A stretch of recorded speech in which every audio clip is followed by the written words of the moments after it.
should I do it? I'm in the middle of town, specifically in front of the City Hall and Arts Center. So people are bound to pass by, and this is the main route for the buses going into the bus station because it's just over there.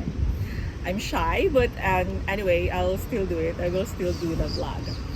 I just realized that I haven't really had a chance to tell you about Bermuda. I've been here for more than 5 months now. Imagine it's already July 1. 6 months have passed for the whole year, and I've been here for almost 6 months because I arrived third week of January. I thought I would do like a first impressions of Bermuda vlog during my first month, but I wasn't able to do that. But it's never too late. Although it's not gonna be first impressions of Bermuda, I'm gonna do just impressions of Bermuda. So while I was in the bus earlier, I put down some notes. So I have a cheat sheet over here on my phone. So let's start with number 1. By the way, I'm a Filipino, so this number 1 is very, very, very important to me.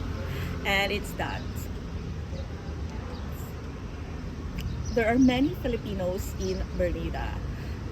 For instance, just in my company, we have 3 Filipinos, and I work in the financial sector. And there are also Filipinos working in other financial companies here, auditing firms, accounting firms, consulting firms, and specifically Deloitte, EY, KPMG, and PwC. For sure, in other companies too, there are Filipinos. And I've seen a lot of Filipinos working as service crew as well. In my favorite cafe, there are at least 2 Filipinos working there. That's Chatterbacks in Washington Mall. And in the first place I stayed at the Parakeet apartments, because I was given 30 days free stay there by my company. Of course, my company paid for it. And the hotel or the apartments manager and restaurant manager is a Filipino, and many service crew are Filipino. Actually, like, just you walk by, you would know there are Filipinos because we speak our language with each other. So, oh, that's nice. You know, you feel somewhat at home, even though you don't really know them, you don't talk to them. Sometimes you share a smile. Yeah, it's nice. Okay, number 2. Bermuda has colorful homes. I can't imagine a place with this level of consistency in the pastel colored homes. Yeah, I know in Europe, yeah, there are places or cities with pastel colored homes where that's the theme, but it's not like consistently across the country. But here it's consistently across all of Bermuda. But then Bermuda is such a small island, you know, it's easy to be consistent with that color theme. So actually, that's the first impression that I had of Bermuda, that it has a lot of colorful homes. I'll tell you more about it, like the history behind it, maybe in another vlog. Okay, number 3. Bermuda has so many churches. There are Catholic, Anglican, Seventh-day Adventist, Protestant churches, and there's also a big mosque. I've seen it because there's a thrift shop there. But anyway, another story, thrifting. I think Bermuda holds the record for the most number of churches per certain number of people. I mean, it's a small place, but if you do the math, you know, mass over volume kind of thing, like Bermuda leads that when it comes to churches. Okay. Like, they're everywhere. This specifically is the church street. There are at least 5 churches in this street alone. Okay. Number 4. Oh yes, this is connected. Tombstones in cemeteries are white, at least in the 3 cemeteries that I visited. And there are churches in those 3 cemeteries. It's like they're a combo. Like, cemeteries come with churches, but churches do not necessarily come with cemeteries. And the tombstones in the cemeteries are white.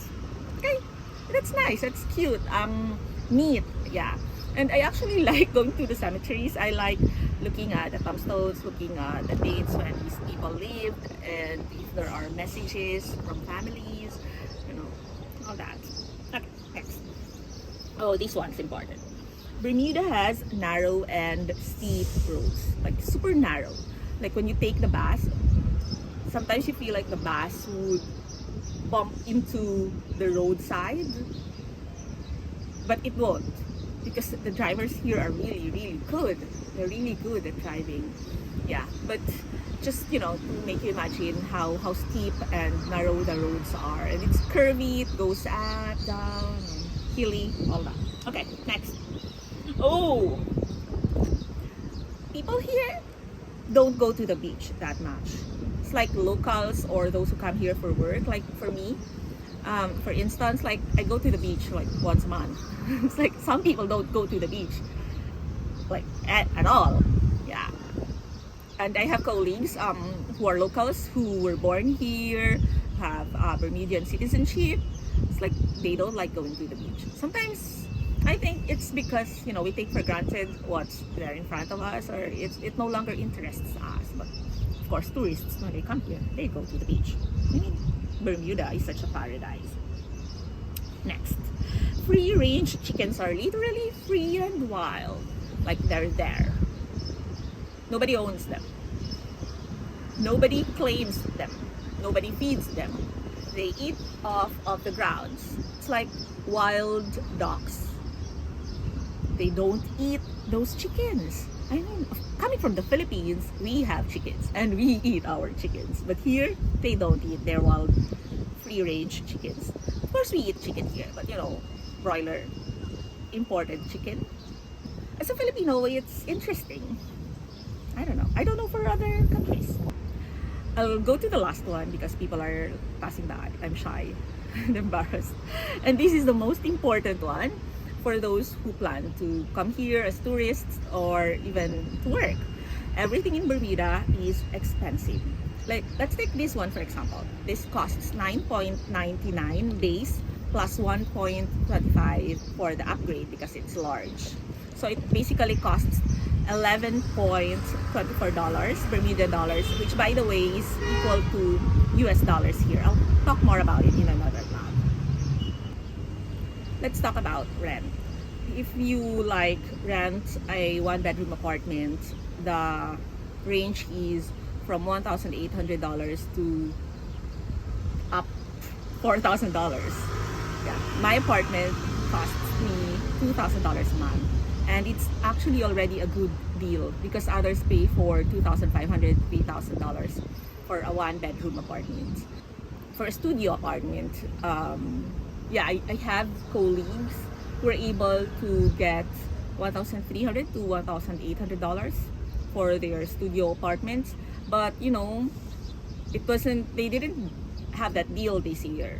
So that's like earlier. So like now, it would be so hard to get that deal. $1,300 for like a studio apartment. Now your $1,300 would get you a room sharing, which means that you get your own room, but you share the living room, the kitchen, the restroom.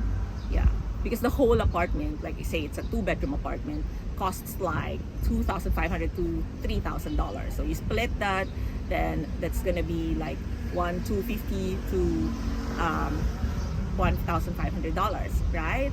But if you want your own place, it's so hard to get your own place, not sharing your place for $1,300 to $1,800 now.